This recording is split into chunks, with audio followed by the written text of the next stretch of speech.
So have you ever wondered exactly how long a routine traffic stop is actually allowed to last?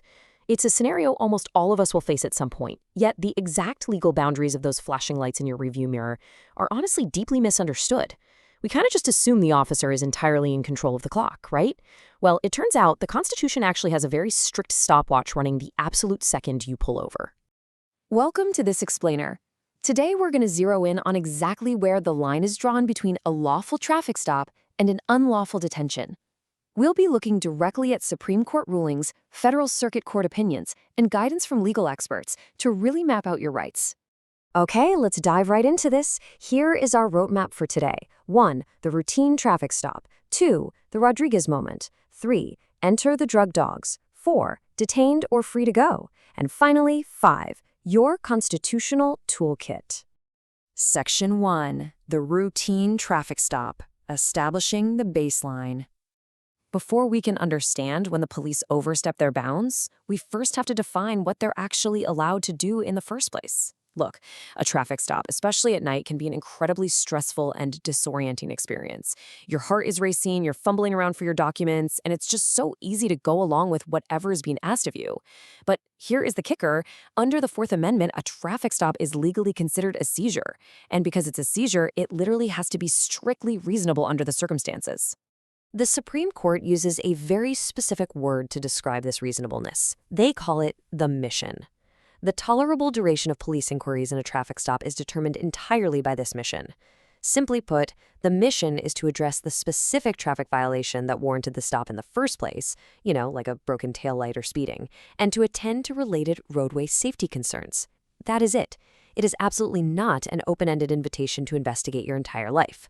Now, what's really interesting here is the stark contrast between what is permitted and what isn't. The courts have clearly mapped out on-mission tasks. These include checking your driver's license, looking for outstanding warrants, and inspecting your registration and insurance. These are totally permitted because they ensure vehicles are being operated safely.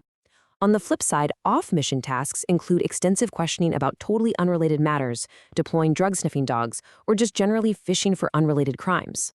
While courts do allow for some basic small talk, the very moment an officer diverts into an off-mission investigation that meaningfully prolongs the stop, that's when they run straight into constitutional trouble. Section 2. The Rodriguez moment. Crossing the line. We're going to look at the exact fraction of a second where a perfectly lawful traffic stop suddenly transforms into an unlawful detention. This is perfectly illustrated by a landmark 2015 Supreme Court case, Rodriguez v. United States. So Dennis Rodriguez was pulled over for briefly swerving onto a highway shoulder. The officer checked his documents, ran a warrant check, and issued a written warning ticket. Boom. The mission was complete. But then the officer asked to walk a drug dog around the car. Rodriguez said no. The officer ordered him to wait anyway. 7 to 8 minutes later, a backup officer arrived, the dog sniffed the car, alerted, and methamphetamine was found. Well, the Supreme Court actually threw out the evidence. They ruled that a traffic stop becomes unlawful if it is prolonged beyond the time reasonably required to complete its original mission.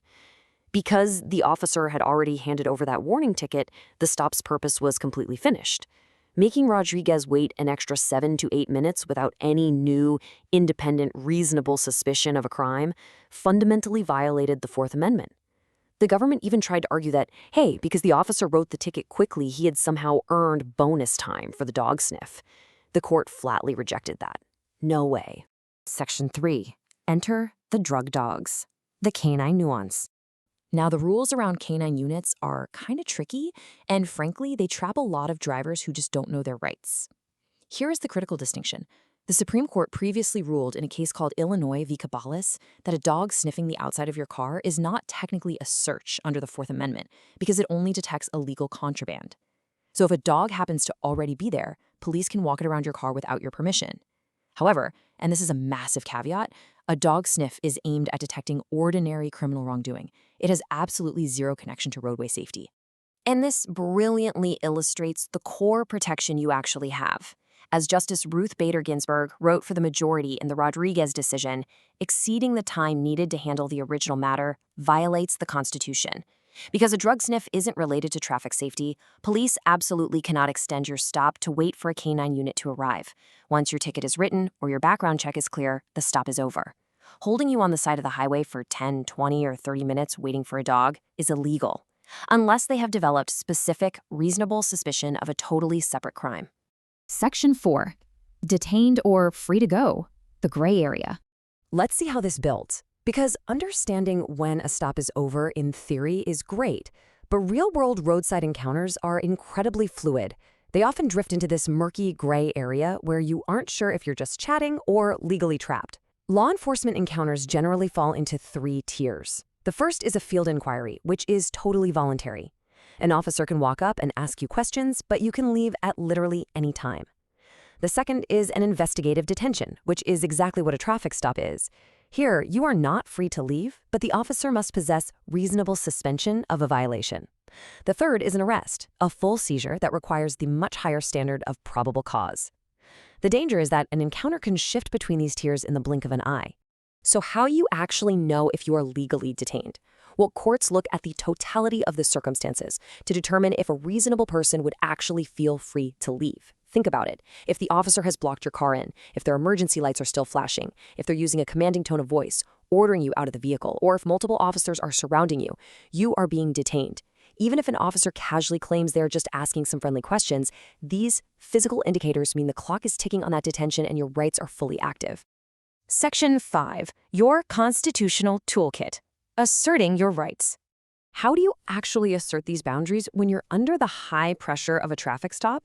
You need to know exactly what to say to protect yourself. And here is the absolute most powerful phrase you can memorize. Am I being detained or am I free to go? Remember, when the officer returns your license and hands you a ticket, the mission is over. If they linger and start asking where you're heading or if you have anything illegal in the car, you use this phrase. It forces legal clarity. If they say you're free to go, calmly roll up your window and leave. If they say no, you are detained, well, that means they are legally required to have established new reasonable suspicion, which perfectly sets the stage for your defense layer later. The next tool in your kit is simply this. I do not consent to any searches. If an officer asks to search your car, your trunk, or your bags, you have the absolute right to say no. Now, it is incredibly crucial to remember that you should never, ever physically resist an officer. If they decide to search anyway, let them. But by loudly and clearly stating that you do not consent, you are creating a vital legal record. If they search unlawfully without your consent, anything they find can be suppressed in court. Finally, if the detention escalates, you deploy this phrase. I wish to remain silent, and I would like to speak with an attorney. Please do not try to talk your way out of it. Do not offer innocent explanations, because even those can be twisted into admissions of guilt. The very moment you state you want an attorney, the police are legally obligated to stop questioning you. Just say it politely, but be definitive. So the crucial point is that these aren't just magic words. They are the verbal keys that activate your constitutional shields. Saying, I do not consent activates the Fourth Amendment's protection against unreasonable searches. Saying, I wish to remain silent activates your Fifth Amendment protection against self-incrimination. And asking for a lawyer, that activates your Sixth Amendment right to counsel. By speaking these specific phrases, you stop being a passive participant in an investigation and you start actively defending your legal boundaries. Which leaves us with this final thought. If the Constitution so clearly guarantees your right to silence, your freedom from unreasonable searches, and strictly limits how long police can hold you on the side of the road, why is our instinct always to over-explain and try to talk our way out of it? The law protects those who assert it. The next time you see those flashing lights, remember the mission, remember the clock, and most importantly, remember your rights.